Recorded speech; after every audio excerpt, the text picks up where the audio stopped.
ഈ കേരളത്തിലെ പോലീസിനേക്കാളും കോൺഗ്രസ് ജനറൽ സെക്രട്ടറിക്ക് വിശ്വാസം കേന്ദ്ര സർക്കാരിന് കീഴിലുള്ള CBI ആണോ? അങ്ങനെ ആ ചോദ്യമല്ല ഇവിടെ പ്രസക്തം. ഞാൻ പറയാമല്ലോ, കേന്ദ്ര സർക്കാരിൻ്റെ നടപടികളോട് 1% പോലും ന്യായീകരിക്കുന്നവരല്ല നമ്മൾ. ഇതൊരു കുട്ടിയുടെ നീതിയുടെ പ്രശ്നമാണ്, ഇവിടെ രാഷ്ട്രീയമില്ല. ഒരു കുട്ടിയുടെ ജീവന് വേണ്ടിയിട്ടുള്ള നീതിയുടെ പ്രശ്നമാണ്, രാഷ്ട്രീയമില്ല. ഇത് CBI അന്വേഷിക്കണമെന്ന് പറയുന്നത്, CBIക്ക് അങ്ങനെ അന്വേഷിക്കണമെന്ന് പറയുന്നത് ആ ഏജൻസി ഇത്തരം കുറ്റാന്വേഷണ കാര്യങ്ങളിലുള്ള പ്രാപ്തിയുള്ളതാണ്. എന്തുകൊണ്ടാണെന്ന് വെച്ചാൽ കേരള പോലീസ് ഇതിൽ സമ്പൂർണ്ണമായും പരാജയപ്പെട്ടത് കൊണ്ടാണ്, ആ അന്വേഷണം അവർ മറച്ചു പിടിക്കാൻ ശ്രമിക്കുന്നതുകൊണ്ടാണ് ഈ കാര്യങ്ങൾ പറയുന്നത്. CBI എല്ലാ രീതിയിലും സ്വാധീനിക്കുന്നില്ല എന്നൊന്നും ഞാൻ പറയാൻ തയ്യാറല്ല.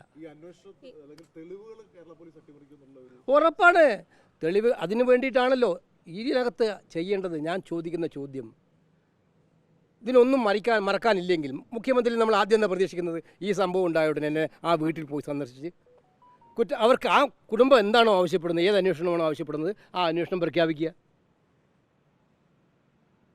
അപ്പോൾ ഇതെല്ലാം വഹിക്കുന്നതിനോട് ഈ CPM നേതാക്കന്മാരുടെ സാന്നിധ്യവും അവരുടെ പ്രസ്താവനകളും തെളിയിക്കുന്നതാണ്. അവർക്ക് കുറ്റവാളികളെ സംരക്ഷിക്കാനുള്ള താല്പര്യമുണ്ട്. CPMനെ മറികടന്നുകൊണ്ട് കേരളത്തിൽ ഏത് പോലീസ് അന്വേഷിക്കുന്നതാണ് പറയുന്നത്? കേരള പോലീസ് ഇല്ല. മോൺസൺ കേസിലെ സുധാകരനെതിരായിട്ടുള്ള നടപടിയിൽ ശ്രദ്ധ തിരിക്കലിന്റെ ഭാഗമായിട്ട് പിന്നെന്താ സംശയം? തിരഞ്ഞെടുപ്പ് പ്രഖ്യാപിക്കാൻ വേണ്ടി 3 ദിവസം മാത്രം ബാക്കിയില്ല, 3-4 ദിവസം. ഇത് 1.5 കൊല്ലമായിട്ട് പറയുന്നുണ്ട് ഈ കേസിൻ്റെ കാര്യം. ഇതൊക്കെ മനസ്സിലാക്കാൻ പറ്റാത്തവരാണ് നമ്മൾ. പിണറായി വിജയൻ മുഖ്യമന്ത്രിയെ തോൽപ്പിക്കാൻ പല രീതികളുമുണ്ട്. പക്ഷേ ഇത്തരം രീതികളെക്കുറിച്ച് എനിക്ക് അത് ഈ മൈക്കിലൂടെ പറയാൻ പറ്റില്ല. ഈ രീതിയിൽ തോൽപ്പിക്കാൻ നോക്കരുത്. കേരളത്തിന് അത് സഹിക്കാൻ പറ്റില്ല. ഇല്ല ഒരു വിഷയവും മറന്നിട്ടില്ല. നിങ്ങൾ മനസ്സിലാക്കുന്നതിനേക്കാൾ കൂടുതൽ ഞാൻ മനസ്സിലാക്കുന്നത്, കേരളത്തിലെ കമ്മ്യൂണിസ്റ്റ് കുടുംബങ്ങൾ ഈ പാർട്ടിയിൽ വിശ്വാസമർപ്പിച്ച്, ആശയങ്ങളോട് വിശ്വാസമർപ്പിച്ച് കമ്മ്യൂണിസ്റ്റ് ആകാൻ വേണ്ടി ജനിച്ച് മുന്നോട്ട് പോകുന്ന കുടുംബങ്ങൾ, അവർക്കിപ്പോൾ ഉറക്കമില്ലാത്ത രാത്രികളാണ്. ഈ മുഖ്യമന്ത്രിയുടെയും ഈ പാർട്ടിയുടെയും ഇന്നത്തെ ഈ പോക്ക് കണ്ടിട്ട് അവരാഗ്രഹിച്ച കമ്മ്യൂണിസമല്ല എന്ന് മനസ്സിലാക്കിക്കൊണ്ട് അതിൽ റിവോൾട്ട് നടന്നുകൊണ്ടിരിക്കുകയാണെന്നാണ് അവർ. പരസ്യമായിട്ട് ഇപ്പോൾ ആരും പറയുണ്ടാവില്ല, തിരുവായ്ക്ക് എതിർവായി ഒന്നും ഉണ്ടാവില്ലല്ലോ.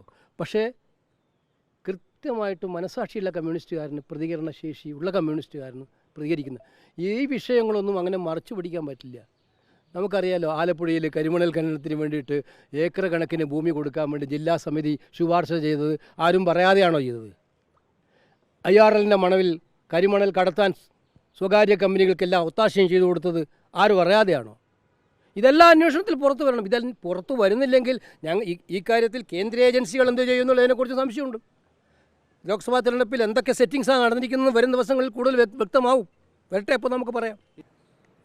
എൻഫോഴ്സ്മെൻറ്റ് ഡയറക്ടറേറ്റും CBIയും ഏജൻസികളും ഒരു ഭാഗത്തും, ഇന്നലെ ഇപ്പോൾ സുപ്രീം കോടതി പറഞ്ഞിട്ടുണ്ട് പണം കൊടുത്തിട്ട് വാങ്ങുന്നു. ഇതൊക്കെ കൊണ്ട് ആളുകളെ, അവർ ഇന്നലെ വരെ ഏറ്റവും കൂടുതൽ എതിർത്ത ആളുകളെയാണ്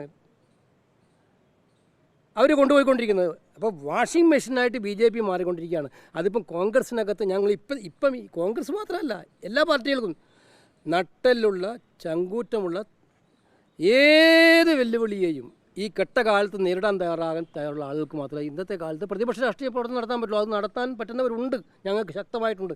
എല്ലാവരും പൊഴിഞ്ഞു പോയിട്ടും തെലങ്കാന ഞങ്ങൾ ജയിച്ചത്, ഞങ്ങളുടെ MLAമാരെ മുഴുവൻ അട്ടിമറിപ്പിച്ച് അപ്പുറത്ത് കൊണ്ടുപോയിട്ടും കർണാടക തിരിച്ചു നിർത്തിയതും ആ ആർജവമുള്ള നേതാക്കന്മാരും കോൺഗ്രസിനൊപ്പമുണ്ട്. എത്ര പേർ കൊഴിഞ്ഞു പോയാലും അതിന് 10 മടങ്ങായി പുതിയ നിര കേരളത്തിൽ, ഇന്ത്യയിലും കോൺഗ്രസ്സിൽ വരും എന്നുള്ളത് കൊണ്ടാണത്.